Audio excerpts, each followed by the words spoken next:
नमस्कार दोस्तों, आपका स्वागत है आपके अपने चैनल स्टडी वाइन्स ऑफिशियल पर। तो आज की इस वीडियो में हम वर्ल्ड ज्योग्राफी का इम्पोर्टेंट टॉपिक विश्व की पवनों के बारे में पढ़ेंगे। तो पहले हम देखेंगे कि आखिर पवन किसे कहते हैं। उसके बाद हम फेरेल के नियम के बारे में पढ़ेंगे, पवनों के संचलन के बारे में पढ़ेंगे, टाइप्स ऑफ विंड्स यानी कि पवनों के प्रकार को डायग्राम की सहायता से समझेंगे, और फिर हम स्थानीय पवनों के बारे में पढ़ेंगे। तो ये वीडियो बहुत ही इम्पोर्टेंट होने वाली है आपके लिए। और लास्ट में हम प्रीवियस ईयर क्वेश्चन को भी कवर करेंगे।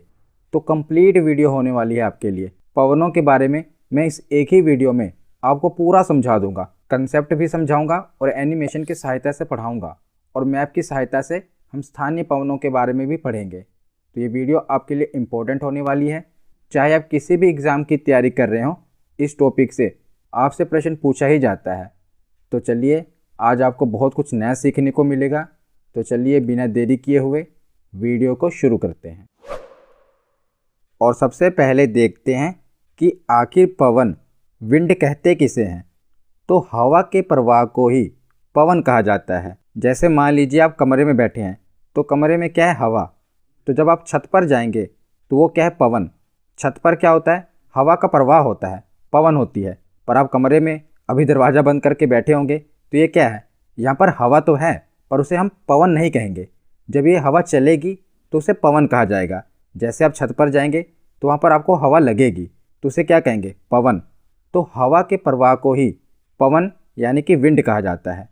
और एक चीज़ आप याद रखिएगा कि जो हवा है ये उच्च वायु दाब से निम्न वायु दाब की ओर चलती है, यानी कि हाई प्रेशर से लो प्रेशर की ओर हवा चलती है। ये कॉन्सेप्ट आगे आपको बहुत काम आएगा, तो इसीलिए ध्यान से सुन लीजिए कि जो हवा है ये हाई प्रेशर से लो प्रेशर की ओर चलती है। तो हमने समझ लिया कि हवा के प्रवाह को ही पवन कहा जाता है और हवा उच्च वायु दाब से निम्न वायु दाब की ओर चलती है। आगे हम देखते हैं फेरेल का नियम। तो ये बहुत ही इम्पोर्टेंट है नियम, याद रखिएगा। तो फेरेल का नियम क्या कहता है? इस नियम के अनुसार धरातल का मुख्य रूप से चलने वाली सभी हवाएं, तो जो भी पृथ्वी पर हवाएं चलती हैं, ये पृथ्वी की गति के कारण, क्योंकि जो पृथ्वी है ये अपने अक्ष पर घूम रही है ना, तो पृथ्वी की गति के कारण जो हवाएं हैं ये उत्तरी गोलार्ध में दाहिनी ओर तथा दक्षिणी गोलार्ध में बाईं ओर मुड़ जाती हैं। बहुत ही इंपॉर्टेंट कंसेप्ट है, क्योंकि जो पृथ्वी है ये अपने अक्ष पर घूम रही है, घूर्णन गति कर रही है, जिस कारण क्या होता है कि जो हवाएँ हैं उत्तरी गोलार्ध में दाहिनी ओर मुड़ जाती हैं और दक्षिणी गोलार्ध में बाईं ओर मुड़ जाती हैं। ये नियम किसने दिया? तो फेरेल ने दिया। इसीलिए इसे फेरेल का नियम कहा जाता है। और इसी नियम से आगे हम पढ़ेंगे कि जो हवाएं उत्तरी गोलार्ध में चलेंगी वो किस ओर मुड़ जाएंगी? वो दाहिनी ओर मुड़ जाएंगी। और जो हवाएं दक्षिणी गोलार्ध में चलेंगी वो अपने बाईं ओर मुड़ जाएंगी। उसके बाद आगे देखते हैं पवनों का संचलन यानी कि विंड मूवमेंट। तो पवनों में मुख्यतः दो प्रकार से संचलन होता है, दो प्रकार से विंड में मूवमेंट होता है। पहला क्षैतिज गति यानी कि हॉरिजॉन्टल मूवमेंट, और दूसरा ऊर्ध्वाधर गति यानी कि वर्टिकल मूवमेंट। तो हॉरिजॉन्टल मूवमेंट क्या होता है? जैसे अभी हमने पढ़ा कि उच्च दाब से निम्न दाब की ओर वायु चलती है, तो इसे कहते हैं हॉरिजॉन्टल मूवमेंट यानी कि क्षैतिज गति। और जो ऊर्ध्वाधर गति होती है यानी कि वर्टिकल गति होती है, इसमें क्या होता है कि जो हवा की मूवमेंट होती है नीचे से ऊपर की ओर होती है, तभी इसे वर्टिकल मूवमेंट कहा जाता है।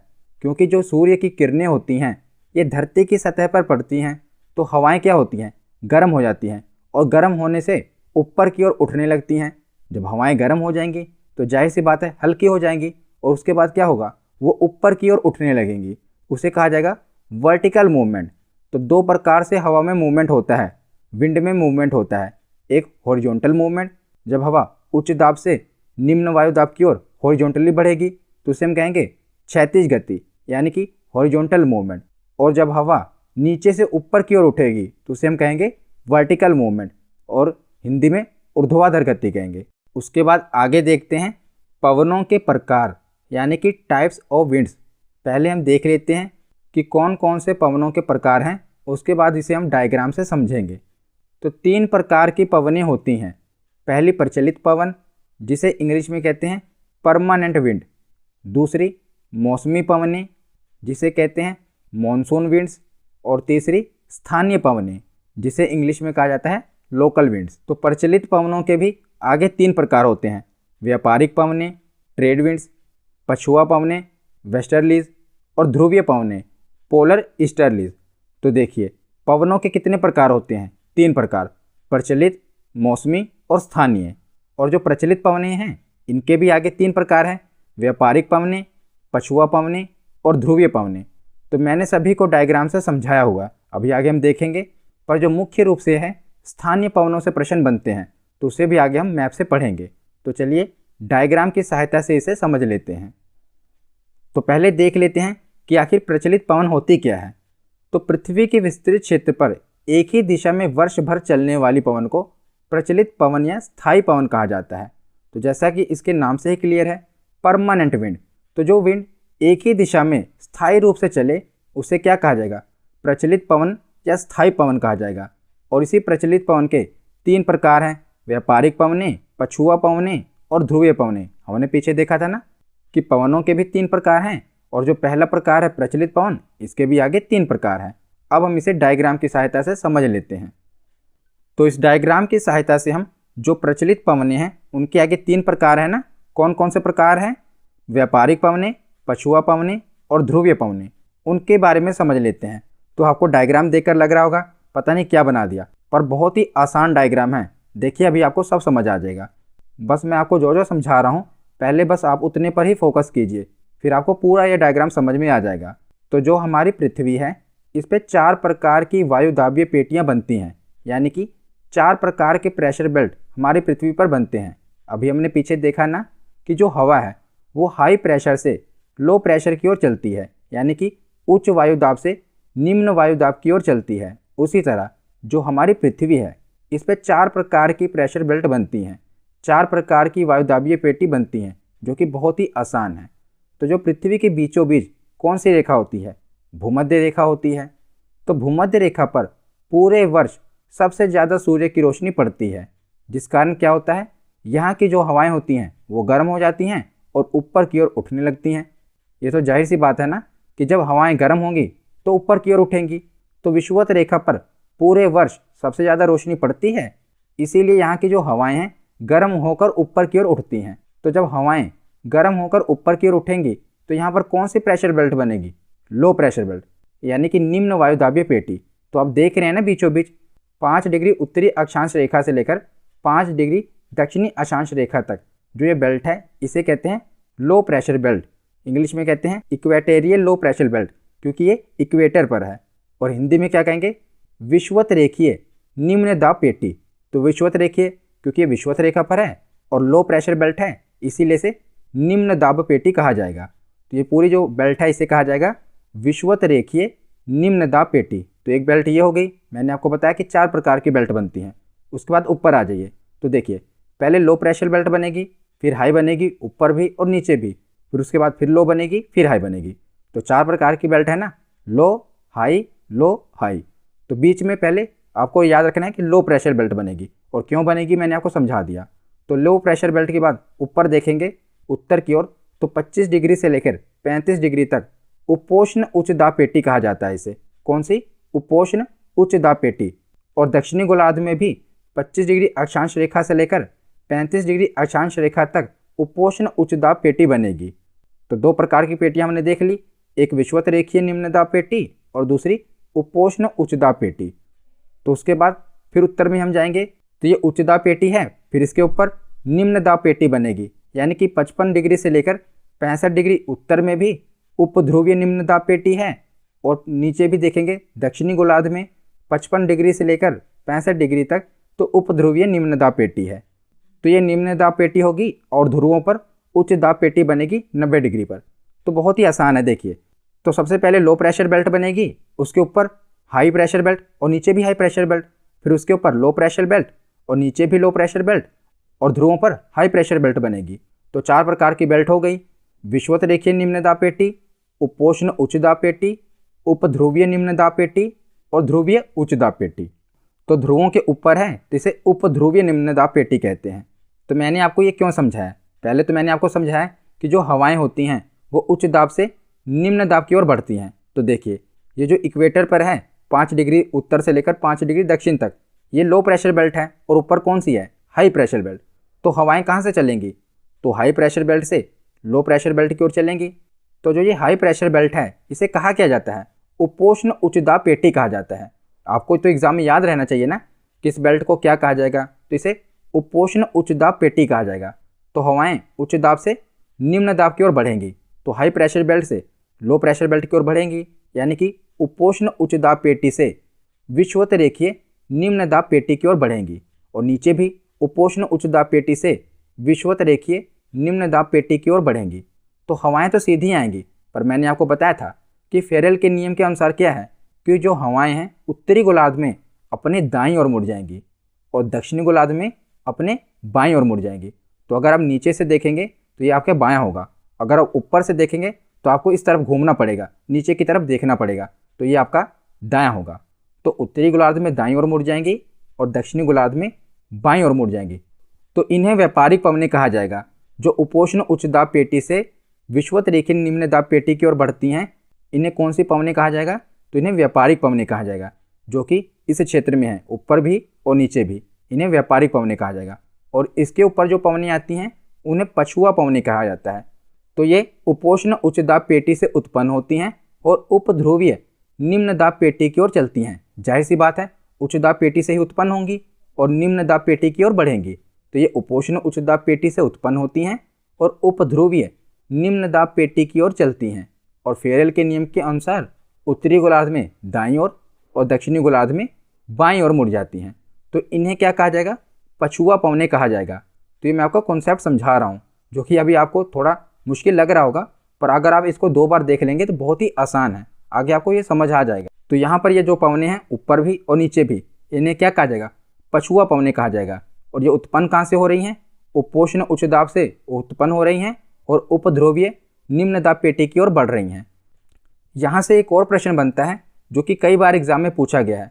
तो जो दक्षिणी गोलार्ध है, अगर आप वर्ल्ड मैप में देखेंगे तो उत्तरी गोलार्ध में महाद्वीपों की संख्या ज़्यादा है, आप देख रहे हैं, और दक्षिणी गोलार्ध में क्या है, तो जो समुद्र है इसका विस्तार ज़्यादा पाया जाता है। तो जहाँ पर समुद्र का विस्तार ज़्यादा पाया जाता है वहाँ पर पवनों की गति तेज हो जाती है। तो दक्षिणी गोलार्ध में जल के अत्यधिक विस्तार के कारण जो हवाएं हैं वो बहुत तेज गति से चलती हैं, और उत्तरी गोलार्ध में महाद्वीप ज़्यादा हैं तो वहाँ पर हवाएं इतनी तेज गति से नहीं चलती जितनी कि दक्षिणी गोलार्ध में हवाएं तेज गति से चलती हैं। तो दक्षिणी गोलार्ध में हवाएं तेज गति से चलती हैं। तो जो ये पछुआ पवनें हैं इनको 40 डिग्री पर, 50 डिग्री पर और 60 डिग्री पर अन्य नामों से भी जाना जाता है। तो ये नाम एग्जाम में पूछे गए हैं, इसीलिए मैं आपको थोड़ा डिटेल में बता रहा हूँ, क्योंकि आपकी परीक्षा में इससे प्रश्न छूटना नहीं चाहिए।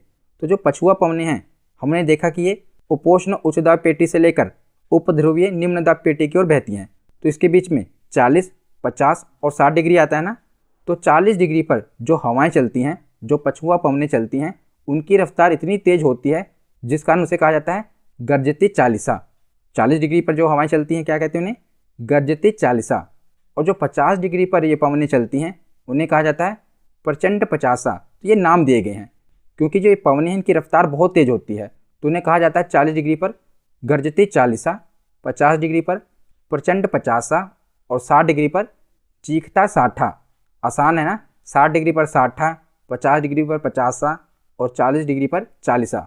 ये एग्जाम में पूछा गया है। आगे मैं प्रीवियस ईयर क्वेश्चन कराऊंगा तो वहाँ पर यह प्रश्न पूछा गया है कि गर्जती चालीसा, प्रचंड पचासा और चीखता साठा ये क्या हैं। तो सुनने में अजीब से नाम लग रहे हैं, पर ये क्या हैं, तो ये पछुआ पवनों के उदाहरण हैं जो कहाँ पर चलते हैं, दक्षिणी गोलार्ध में उपोष्ण उच्च दाब पेटी से उपध्रुवीय निम्न दाब पेटी की ओर चलते हैं। तो ये पछुआ पवनों के उदाहरण हैं। अब आपको पता चल गया, अब कभी नहीं भूलेगा। अभी अचानक ये प्रश्न आ जाता कि गर्जती चालीसा, प्रचंड पचासा क्या है, तो आपने ये नाम सुने ही नहीं होंगे। अब आपने सुन लिए कि 40 डिग्री पर गर्जती चालीसा पवनें चलती हैं, 50 डिग्री पर प्रचंड पचासा पवनें चलती हैं और 60 डिग्री पर चीखता साठा पवनें चलती हैं। तो आशा करता हूँ आपको व्यापारिक पवनें भी समझ आ गई होंगी और पछुआ पवनें भी समझ आ गई होंगी। अब एक बची कौन सी, ध्रुवीय पवनें। तो जो ध्रुवीय पवनें होती हैं इनकी उत्पत्ति कहाँ से होती है, तो ध्रुवीय पवनों की उत्पत्ति ध्रुवीय उच्च दाब पेटी से होती है और नीचे उपध्रुवीय निम्न दाब पेटी की ओर ये हवाएं चलती हैं। तो कहाँ से होती है, ध्रुवीय उच्च दाब पेटी से इनकी उत्पत्ति होती है और उपध्रुवीय निम्न दाब पेटी की ओर ये हवाएं चलती हैं, तो इन पवनों को क्या कहा जाता है? ध्रुवीय पवनें कहा जाता है। तो हमने ये देखा यहाँ पर है व्यापारिक पवनें, इसके ऊपर कौन सी हैं? पछुआ पवनें, और ये वाली पवनें कौन सी हैं? ध्रुवीय पवनें। तो ये तीनों ही कौन से पवनों के उदाहरण हैं? तो ये तीनों ही प्रचलित पवनें यानी कि स्थायी पवनों के उदाहरण हैं। अब हम आगे देखते हैं। तो हमने प्रचलित पवनों के आगे तीनों प्रकार के बारे में पढ़ लिया। अब दूसरी प्रकार देखते हैं। हमने 3 प्रकार की पवनें देखी थी ना, प्रचलित पवनें, मौसमी पवनें और स्थानीय पवनें। तो प्रचलित पवनों के तीनों प्रकार को हमने देख लिया। अब हम देखते हैं मौसमी पवनें क्या होती हैं, जिन्हें इंग्लिश में मॉनसून विंड्स कहते हैं। तो मौसम या समय के परिवर्तन के साथ जिन पवनों की दिशा बदल जाती है उन्हें मौसमी पवन कहा जाता है। तो जो स्थायी पवनें थी उनकी दिशा नहीं बदलती थी, पर जो मौसमी पवनें हैं ये समय के परिवर्तन के साथ इनकी दिशा बदल जाती है। जैसे आप देखते हैं ना कि भारत में भी मानसून आता है तो समय पर आता है। तो मौसमी पवनें क्या हैं? जो कि एक पर्टिकुलर समय पर चलती हैं और मौसम या समय के परिवर्तन के साथ इनकी दिशा बदल जाती है। इन्हें मानसूनी पवन कहा जाता है। जैसे कि मानसूनी पवन, स्थल समीर तथा समुद्री समीर। तो मानसूनी पवन, तो मैंने भारत की जलवायु को, भारत के मानसून को बहुत ही अच्छे तरीके से समझाया हुआ है। अगर आप वो वीडियो देख लेंगे तो आपको मानसून कभी भी भूलेगा नहीं। मैंने इतनी अच्छे तरीके से वहाँ पर समझाया हुआ है कि कैसे मानसून भारत में आता है, कहाँ कहाँ पर बारिश होती है, वो वीडियो आप देख लेना। तो हम देख लेते हैं कि स्थल समीर तथा समुद्री समीर क्या होता है। ये बहुत बार एसएससी में पूछा गया है कि स्थल समीर क्या होता है, समुद्री समीर क्या होता है। तो इसे आप डायग्राम की सहायता से समझिए। तो इसे हम इस इमेज की सहायता से समझते हैं। पहले देखते हैं समुद्री समीर। तो पानी की क्वालिटी होती है कि पानी जल्दी गर्म नहीं होता, और अगर उसे गर्म कर दिया जाए तो वो जल्दी ठंडा नहीं होता। अगर हम उसे धरती की सतह से कंपेयर करें तो जो धरती की सतह होती है ये जल्दी गर्म हो जाती है और जल्दी ही ठंडी हो जाती है। देखिए जब धूप होती है तो जो धरातल होता है ये गर्म हो जाता है, पर जब धूप चली जाती है रात को देखिए तो ठंडी हो जाती है। मतलब कि जो धरातल की सतह है ये जल्दी गर्म भी हो जाती है और जल्दी ठंडी हो जाती है। पर जो पानी है ये जल्दी गर्म नहीं होता, जब गर्म हो जाता है तो जल्दी ठंडा नहीं होता। तो दिन के समय में क्या होता है कि जो धरातल होता है वो पानी की अपेक्षाकृत ज़्यादा गर्म हो जाता है। मैंने आपको बताया ना कि जो धरातल होता है, पृथ्वी की सतह होती है, ये जल्दी गर्म हो जाती है, पर जो पानी होता है ये जल्दी गर्म नहीं होता। तो धरातल के ज़्यादा गर्म होने के कारण क्या होता है, वहाँ की जो हवाएं होती हैं ना वो हल्की हो जाती हैं और ऊपर की ओर उठ जाती हैं, ऊपर की ओर उठने लगती हैं, जिस कारण क्या होता है यहाँ पर लो प्रेशर क्रिएट हो जाता है, निम्न वायुदाब हो जाता है। जिस कारण क्या होता है जो पानी है यहाँ पर इसके ऊपर उच्च वायुदाब होता है। तो हवाएं कहाँ चलेंगी? उच्च वायुदाब से निम्न वायुदाब की ओर चलेंगी। तो हवाएं समुद्र की ओर से स्थल की ओर चलेंगी, तो इन्हें क्या कहा जाएगा? समुद्री समीर कहा जाएगा। तो जहाँ से हवाओं की उत्पत्ति होगी वही उसको नाम दिया गया है। तो समुद्र से इसकी उत्पत्ति हो रही है तो इसे क्या कहा जाएगा? समुद्री समीर। क्योंकि मैंने आपको बताया ना कि दिन के समय क्या होगा, धरातल जो है ये ज़्यादा गर्म रहेगा और जो पानी है ये ठंडा रहेगा उसके अपेक्षाकृत। तो उसके कारण क्या होगा, धरातल की जो हवाएं हैं ये गर्म होकर ऊपर की ओर उठने लगेंगी और नीचे निम्न वायुदाब क्रिएट हो जाएगा, और जो पानी है इसके ऊपर उच्च वायुदाब होगा। तो वहाँ से हवाएं जो हैं निम्न वायुदाब की ओर बढ़ेंगी। तो निम्न वायुदाब की ओर बढ़ेंगी जिन्हें क्या कहा जाएगा? समुद्री समीर कहा जाएगा। अब हम देखते हैं कि स्थलीय समीर किसे कहते हैं। तो स्थलीय समीर की उत्पत्ति स्थल से होगी।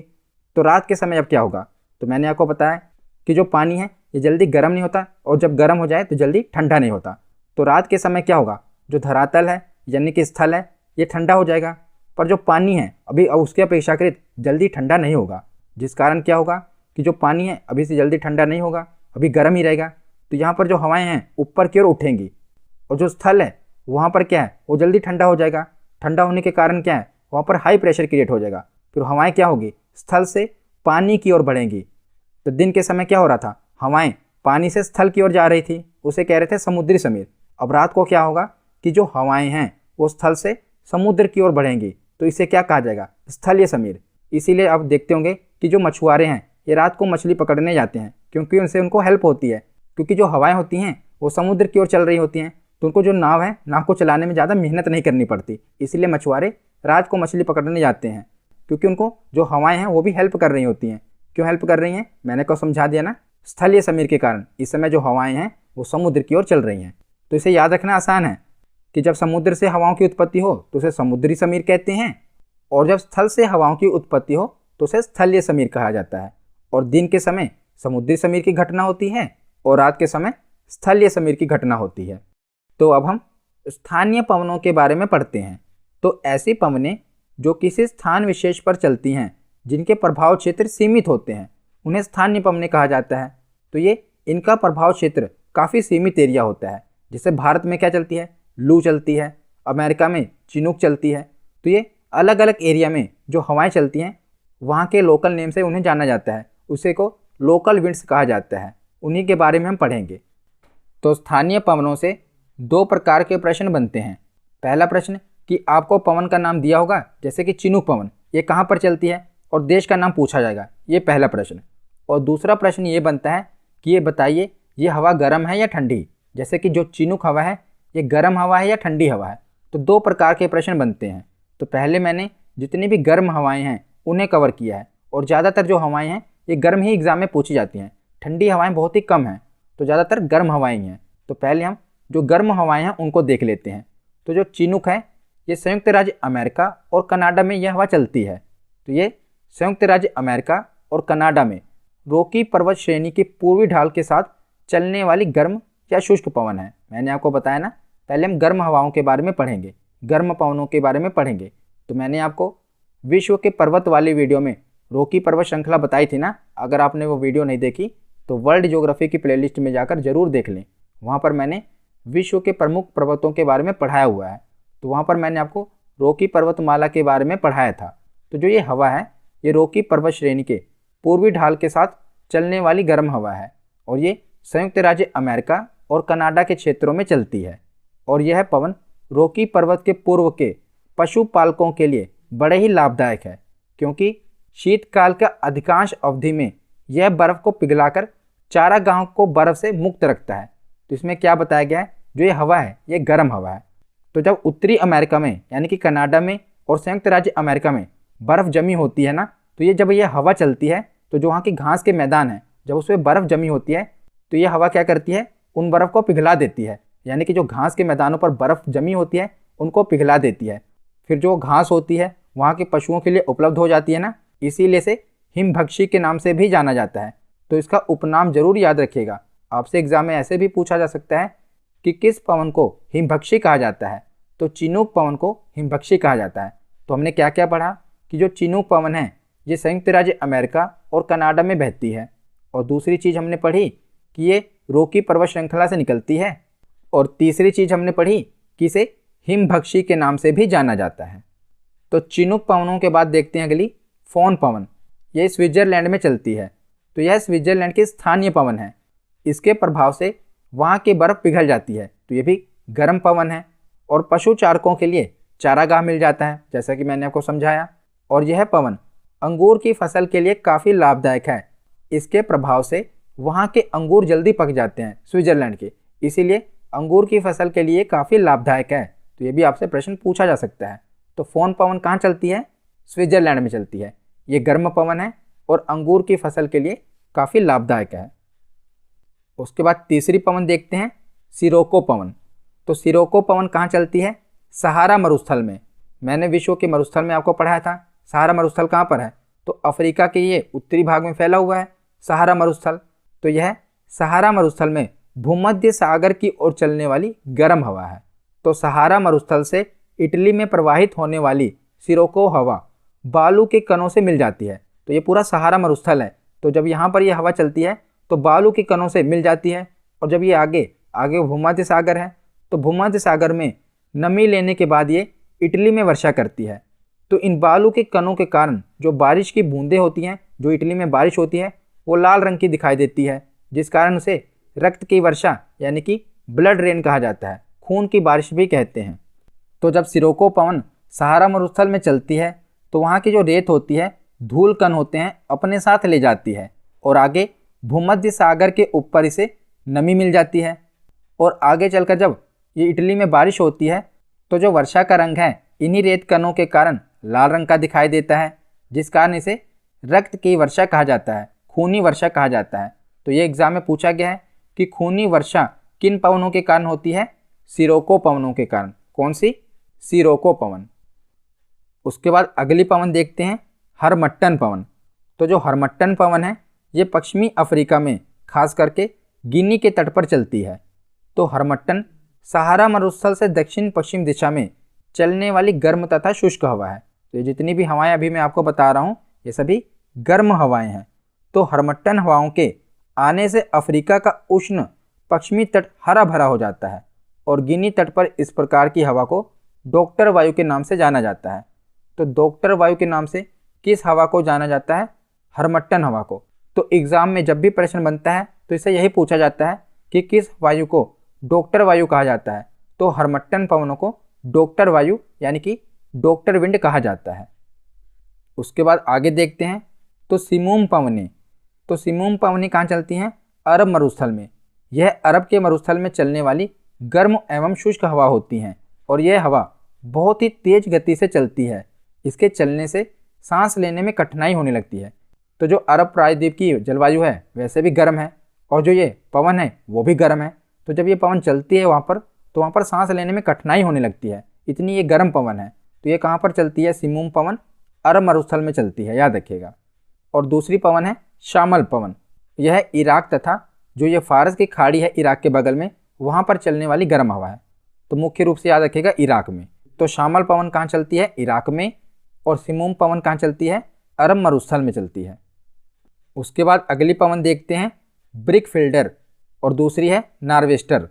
तो ब्रिक फिल्डर पवन कहाँ चलती है? ऑस्ट्रेलिया में। यह ऑस्ट्रेलिया के विक्टोरिया राज्य में चलने वाली गर्म एवं शुष्क हवा है। कौन सी? Brick fielder.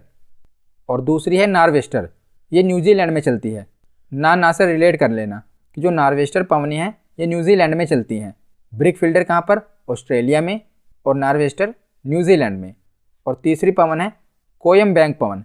ये इंडोनेशिया में बहने वाली गर्म हवा है और ये तंबाकू की खेती को काफ़ी नुकसान पहुंचाती है। कौन सी हवा? कोयम्बैंग हवा। ये इंडोनेशिया में तो बहती है पर ये तंबाकू की खेती को काफ़ी नुकसान पहुंचाती है, कोयम्बैंग हवा, याद रखिएगा। उसके बाद आगे देखते हैं लू। तो ये तो आपको पता ही होगा कि भारत के स्थानीय पवन है। तो उत्तरी भारत में गर्मियों में उत्तर पूर्व तथा पश्चिम से पूर्व दिशा में चलने वाली धूल भरी तूफानी उष्ण तथा शुष्क हवाओं को लू कहते हैं। इस तरह की हवा मई और जून महीने में चलती है। तो गर्मियों के महीने में ये हवा चलती है उत्तर भारत में, इसे क्या कहा जाता है? लू कहा जाता है। ये तो आपको पता ही होगा। उसके बाद है सांता आना। तो जो सांता आना पवनें हैं ये संयुक्त राज्य अमेरिका के कैलिफोर्निया में सांता आना घाटी में चलने वाली गर्म हवा है। तो सांता आना घाटी में ये चलती हैं, इसीलिए वहाँ पर स्थानीय लोग इसे सांता आना पवन कहते हैं, जो कि संयुक्त राज्य अमेरिका में बहती है। कौन सी हवा? सांता आना पवनें। तो हमने सभी जो प्रमुख गर्म पवनें हैं उनके बारे में पढ़ लिया और कुछ जो ठंडी पवनें हैं उनके बारे में भी पढ़ लेते हैं। तो यही जो मुख्य रूप से 4 पवनें हैं ठंडी पवनें, यही आपसे बार बार एग्जाम में पूछी जाती हैं, तो इसीलिए मैंने इन्हें भी कवर कर दिया। पहली है मिस्ट्रल। तो जो मिस्ट्रल पवन है ये स्पेन और फ्रांस में प्रवाहित होती है। तो कहाँ पर? स्पेन और फ्रांस में मिस्ट्रल पवनें चलती हैं। दूसरी है बोरा पवनें। तो बोरा कहाँ के स्थानीय पवन है? तो ये एड्रियाटिक सागर के पूर्वी किनारों पर और इटली के उत्तरी भाग में प्रवाहित होती है। अगर हम देश में देखें तो इटली में ये प्रवाहित होती है और अगर हम सागर में देखें तो इटली के बगल में है एड्रियाटिक सागर, वहाँ पर ये पवनें चलती हैं, इटली में और एड्रियाटिक सागर के पूर्वी किनारों पर। और तीसरी पवनें हैं पेम्परो।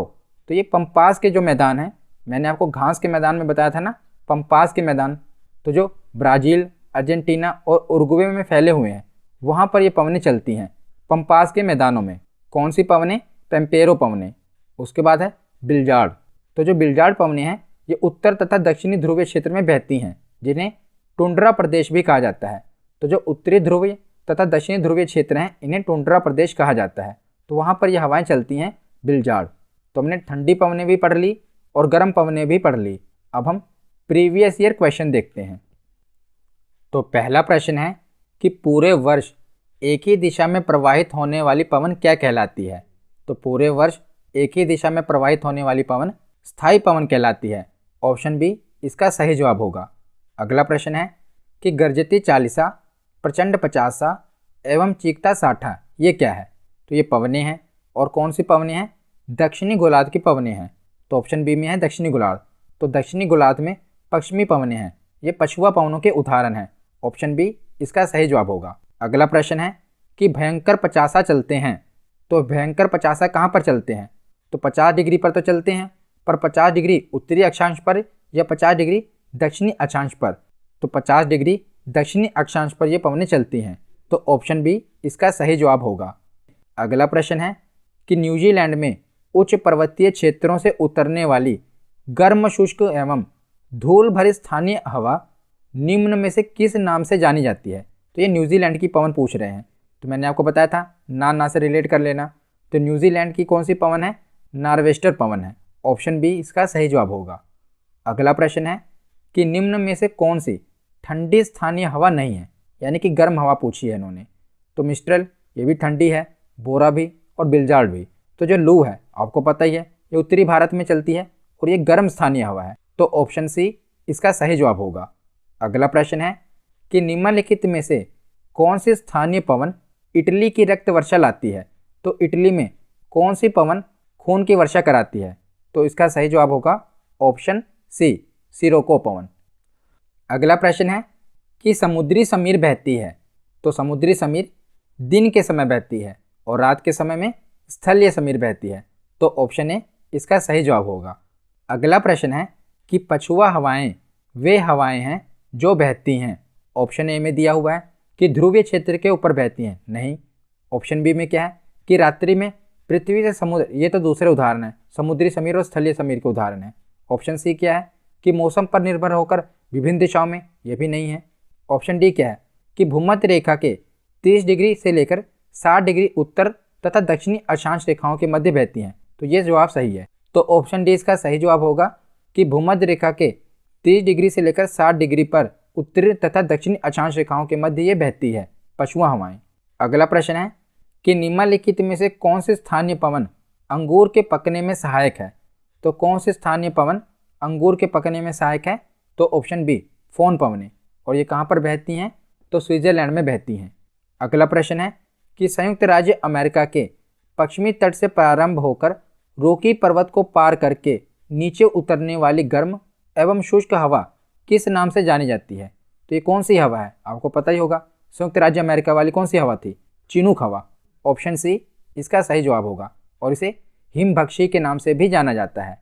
अगला प्रश्न है कि निम्नलिखित में से कौन से स्थानीय पवन हिमभक्षी के नाम से जानी जाती है। तो कौन सी पवन जानी जाती है? Chinook Pawan. ऑप्शन ए इसका सही जवाब होगा। आज का आखिरी प्रश्न है कि निम्नलिखित में से कौन सी स्थानीय पवन को डॉक्टर वायु भी कहा जाता है। तो कौन सी पवन को डॉक्टर विंड कहा जाता है? हरमट्टन। ऑप्शन सी इसका सही जवाब होगा। तो आज की ये वीडियो यहीं पर ख़त्म होती है। कैसी लगी ये वीडियो कमेंट सेक्शन में ज़रूर बताना। धन्यवाद।